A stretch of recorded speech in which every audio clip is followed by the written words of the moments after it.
Hey guys, today I have a Samsung front load washer. It's a super capacity plus.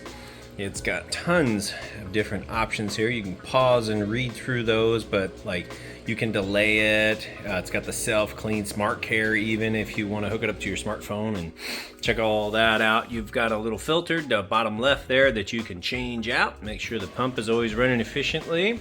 I've got a towels load going in there. Set it on I did quick wash and bumped this up to normal so we get a little bit more time washing, agitating. Of course, the door locks. You've got different settings here for temperature, spin speed, and I've got that set to high because what I want to show you is if you were standing here yourself checking it out, you're going to get to see that obviously you can see it's filling up with water. Your soap dispenser's here. I'm not going to open it. It's running water through there right now, flushing all the soap and whatever you put in there down into the drum. And yeah, see, you can hear it there running the water through there. So it's gonna fill up, it's gonna tumble for the wash cycle, kind of tell us how it's moving through there.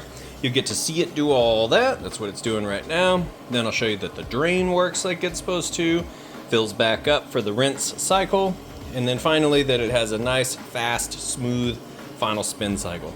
All stuff you'd check out if you were standing here yourself checking it out. That way you know, you get home, plug it in, you'll be good to go. That's how I like to sell my items. I always do a video with everything I sell. So I'm gonna let it fill up and we'll come back when it's done adding water and it's just rolling around agitating there.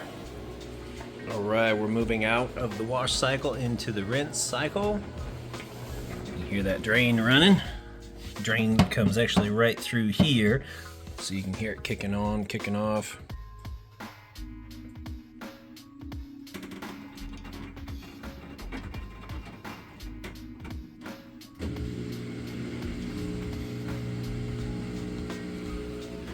If you can hear it back here or not, but running that water out nice and fast. And so from here it's gonna add water and go through a rinsing process. So next I will come back for the super fast spin cycle. This is the first spin on the rinse. See how fast it's getting up to speed. So it really does a good job of extracting the soapy water out. And a machine that's going to spin this fast, a part of its HE designation is how much water it extracts out of the clothes. And then what that does is it cuts your drying time down.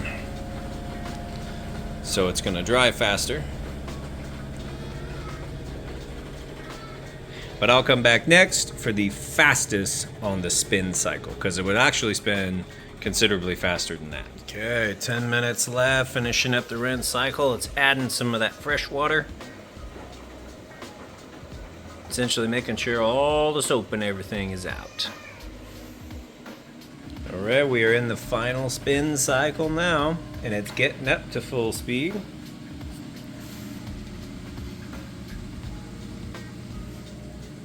Nice smooth operation there. I'm actually gonna pause it and come back. It's about the 2-minute mark will be its fastest. All right, we are just about at full speed. You don't have to run it this fast either. You can also go medium, low, or even no spin if you have super delicate hand wash items. Most of the time I run all of my stuff on medium because this super fast speed is almost too much. However, it just kind of depends on, how quickly you want to get it done, how fast you want it to dry. But if you don't know, you never run bedding at high speed. Sheets, blankets, a super big towel load. This is not a very big towel load, about a medium-sized load, but if you jam-packed it full of towels, you would not want to run it on the super high. And all this is in the owner's manual. You can read through that. But I always kind of let everything rip full blast when I'm testing it out. So we're at that 2-minute mark. This should be about its fastest speed here. So there you go, you can see everything, nice smooth operation. And it's super important once you get your washer in place, you make sure it's level, front, back, side to side. You take yourself a pair of channel locks, kind of like these. You just go along each leg and pull it out till it's snug. That's how you make sure you don't have any weird noises or squeaking or anything like that. All of that can be avoided by pulling those legs out till they're snug. But once you get it hand tight, about half or quarter turn will do the trick. Then you get your machine super balanced and smooth like this. All right, that's gonna do it on this one. I'll get this listed up for sale, and I really do appreciate you taking the time to watch my video. Thanks, you guys have a great day.